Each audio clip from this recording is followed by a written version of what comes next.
Alright, magandang araw mga ka-tracker. Welcome po sa ating YouTube channel vlog. For this video, ipakita ko lang sa inyo itong poging unit namin. Ilalabas namin to mamayang hapon. So, nire-ready na namin at ipapakita ko sa inyo para magkaroon kayo ng idea and reference sa ganitong unit. So, ito po ay Isuzu Giga 10-wheeler, 10 stud po siya. New face, ayan, kung makikita nyo po, new face na po yung ating unit. And then, complete standard electrical lights and accessories. Ayan. So, ikutan muna natin. Tapos, yung presyo nito, mamaya sasabihin ko kung magkano na ang ganitong unit. Nagre-range. So, ayan mga ka-tracker. Chrome-plated yung ating bumper. Ayan, tinatawag na bumper light. Pati yung kanyang front hood grill. And then, side mirrors and side mirrors bracket. Kompleto po yung accessories niyan. May plaka na nakarehistro. Ayan, nakarehistro po itong unit nito na makukuha nyo dito pag bumili kayo sa amin ng ganitong unit. Fully reconditioned po yan, fully repaint, color white yung pintura niya. Tapos dun sa frame ng body, silver, tapos hindi pala parang gray siya, gray. And then undercoat naman, black lang. Tapos may windbreaker na. Kompleto yung accessories niya, yung mga handle, yung ating wiper blades, bago po yan. Bago na po yan, pinapalitan na namin. Tapos yung electrical lights and accessories, gumagana po lahat ng ilaw. Kung makikita nyo yung ating clearance light, napakarami. Body signal light, top clearance light. And then sa kanyang under chassis, simulan natin sa makina. Ang makina nito ay 6UZ1-12 na merong 380 PS.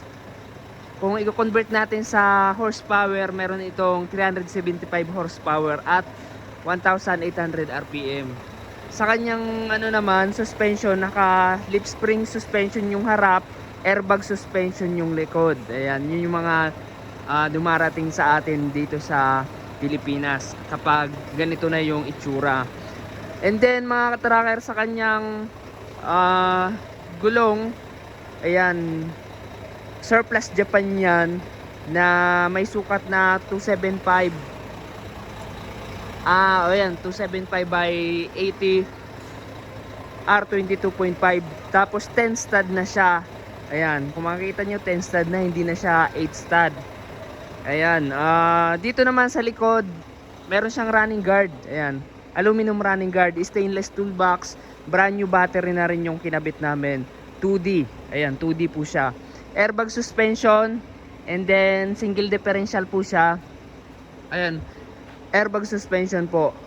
Kung gusto niyo ipa-convert, gawin nating left spring suspension, naka center bogie type, pwede po nating gawin yan para kung yung karga nyo is talagang sagad na sagad, nasa lagpas maximum capacity, pwede nating palitan ng lip spring suspension. Pero kung yung kapangarga nyo is magaan lang naman, mas maganda ganito na saka ko yung mga pangarga nyo is fragile, mas maganda ganito para smooth na smooth. Sa kanyang chassis naman, sariwa po yung chassis niya, no? Sariwa po yung chassis niyan mga ka-tracker. And then yung ating napaludo, stainless, hindi mabubulok.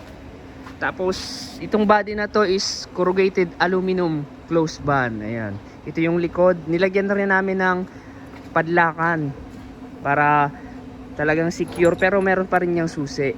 So ipakita ko sa inyo yung loob ng ating wing band para makita nyo yung ating interior ng wing band. Naka steel flooring na siya. Ayan, steel flooring na po siya doon sa dulo. Ayan, tapos yung panel ng wing band dito sa loob, plywood. May mga pinalitan kami dyan, ni-repair namin para maayos tingnan, maganda. Tapos pininturahan din namin yung doon. And then yung ating mga van light, gumagana po yan.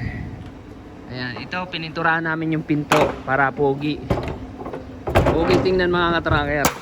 So dito mga ka-tracker, Ang mga unit po namin dito ay as is condition. Saka lang namin nire-recon kapag napili nyo na or nagustuhan nyo na. So ayan, taillight natin gumagana po yan. Stepboard aluminum, and then ganda ng ano natin ng body. Ayan, walang masyadong gas-gas, walang masyadong dent. Tapos dalawa na yung fuel tank. Ayan, maganda to pang Mindanao or Norte, pang malayo ang biyahe. Tapos ayan, naka-adlo na rin yung ating makina. 6UZ1 common rail direct injection na po siya. Kung i-compare natin sa 6WF1, ang difference niya is yung kanyang cc. Ito ay merong 9.8 liters lang, pero yung 6WF1 merong 14.2 liters, kaya mas matipid to compared dun sa 6WF1 na common rail. Sa kanyang horsepower halos nagkakapareho lang, depende dun sa variant sa dash. Pero pagdating sa hatakan, ito kasi nagpe-perform ito pag high RPM. And then yung 6WF1 naman, nagpe-perform yon high torque kapag naka low RPM. So yun lang pinagkaiba niya mga katracker. Pero kung i-compare natin, halos pareho lang. Mas maliit lang yung makina nito kasi compact na compact. Maliit yung bore niya. Pero sa performance, depende. Ito kasi sa high RPM yung ating 6WF1 low RPM siya na gumagana. Alright. So meron na ring windbreaker. So original na nakakabit sa ating unit. So pogi na yan mga katracker, di ba? So ang ganitong unit naman, nagre-range na to ng 2M to 2.2.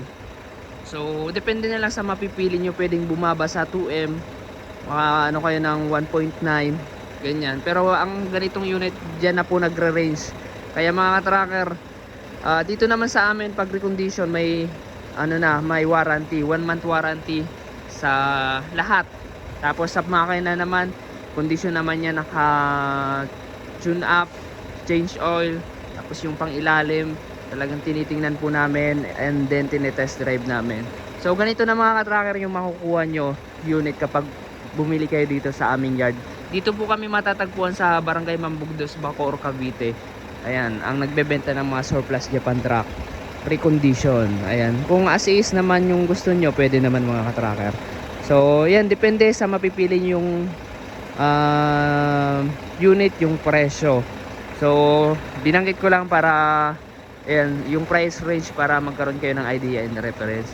Yun mga katracker, kung nagustuhan nyo itong video na to, paki-like, share at mag-subscribe na sa ating YouTube channel. I-follow na rin ng ating FB page. Sa mga gusto mag-inquire, kindly contact us on our FB page, Tracker Moto PH. And then follow nyo rin yung TikTok account natin, meron tayo dun. So yun mga katracker, God bless. Ayan, bye bye.